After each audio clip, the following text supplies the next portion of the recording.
LOUJAIN al-Hathloul, activist in her late 20s, is among the most outspoken women's rights activists in the kingdom. She was detained for more than 70 days after she attempted to live-stream herself driving from neighboring United Arab Emirates, Saudi Arabia. In 2014, she was detained by Saudi authorities as she attempted to cross the border and referred to an anti-terrorism court on charges of criticizing the government online. She was later released without trial.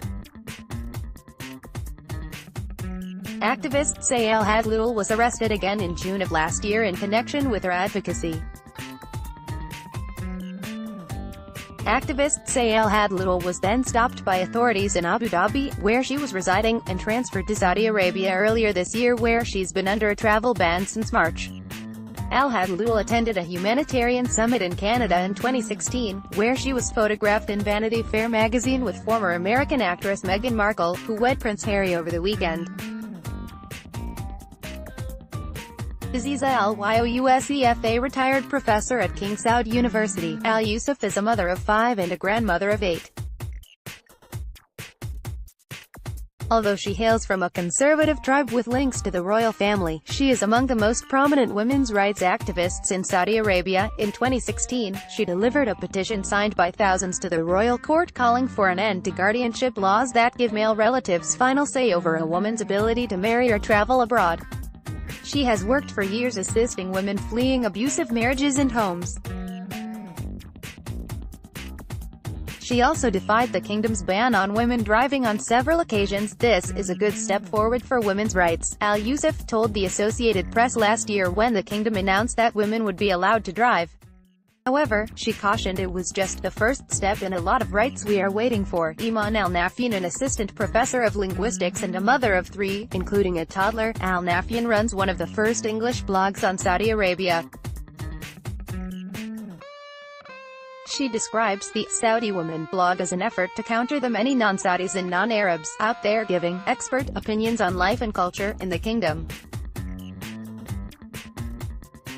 Al-Nafyan has protested the driving ban, including publicly driving in the capital, Riyadh, in 2013 as part of a campaign launched by women's rights activists. She has worked closely with Al-Yousef and other women's rights activists to help domestic abuse victims and bring attention to repressive guardianship laws.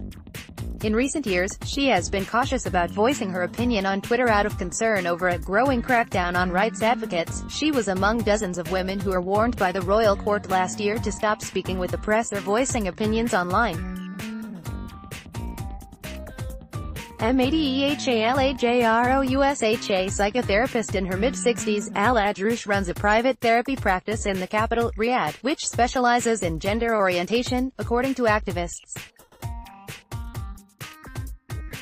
She helped initiate a nationwide program in Saudi Arabia to provide support for domestic abuse victims and trained police and courts on how to receive and treat such victims.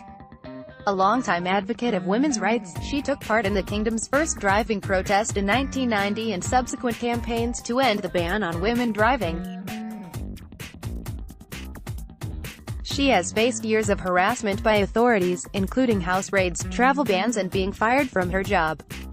Last year, Al-Adroush told the AP after women were promised the right to drive, "I had no idea it was going to take like 27 years, but anyway, we need to celebrate." Aisha Al-Manalik Al-Adroush, the 70-year-old Almana, took part in the kingdom's first driving protest in 1990, in which 47 women were arrested.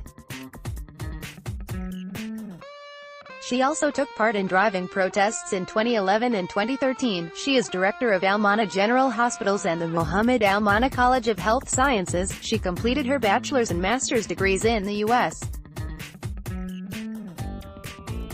in sociology. In 1980, she became one of the first Saudi women to obtain a Ph.D., also in the U.S. from the University of Colorado. In 2016, she established a scholarship program for Saudi women to study global health at her alma mater. She also established a $2 million endowment to support Saudi and Arab women at the American University of Beirut who are studying advanced degrees in nursing and health sciences. Activists say she suffered a stroke last year and are concerned for her health while in detention. Ibrahim Al-Mudamigul is a lawyer who defended al-Hathloul during her detention in 2015 for attempting to cross the UAE-Saudi border while driving. He has supported human rights defenders in court and offered legal representation to activists in the kingdom. He's also represented Walid Abulkhair, a human rights lawyer now serving a 15-year sentence who represented Raif Badawi, a blogger who was publicly flogged in 2015 and is serving 10 years in prison. Activist say al-Mudaima, who ran his own practice, was one of the few lawyers in Saudi Arabia willing to defend human rights activists since others have either fled or been detained. Hessaah al-Sheikh, a longtime women's rights activist who took part in the kingdom's first driving protest in 1990, al-Sheikh is a professor at King Saud University and volunteers with Saudi-based charities focusing on women and children. She hails from the prominent al-Sheikh family who are descendants of Sheikh Mohammed ibn Abdul Wahhab. His ultra-conservative teachings of Islam in the 18th century are widely referred to as Wahhabism, in his name. She co-authored a 100-page study that was published this year by the Center for Women's Global Leadership in partnership with Rutgers University, examining Saudi women's advocacy since 1990. The study says questions remain over whether new policies will lead to real changes in how women's lives are governed in Saudi Arabia. The study notes that international media exposure can be a protective shield against severe punishment for active engagement in women's causes. Alaa al-Shabar activist say al-Shabar, in her late 20s, works as a nurse in the capital, Riyadh. She has been active in calling for an end to guardianship rules and appeared on Arabic news programs to discuss issues of patriarchy in the kingdom.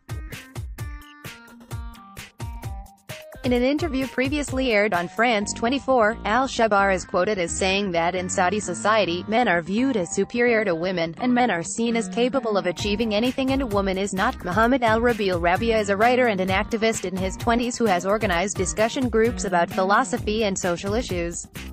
He worked with some of the activists to push for greater women's rights. Abdulaziz Al-Mashal of Gulf Center for Human Rights describes Al-Mashal as a businessman and philanthropist who was listed as a board member in an application by activists to the government to establish a non-governmental organization called Amina to protect women survivors of domestic violence.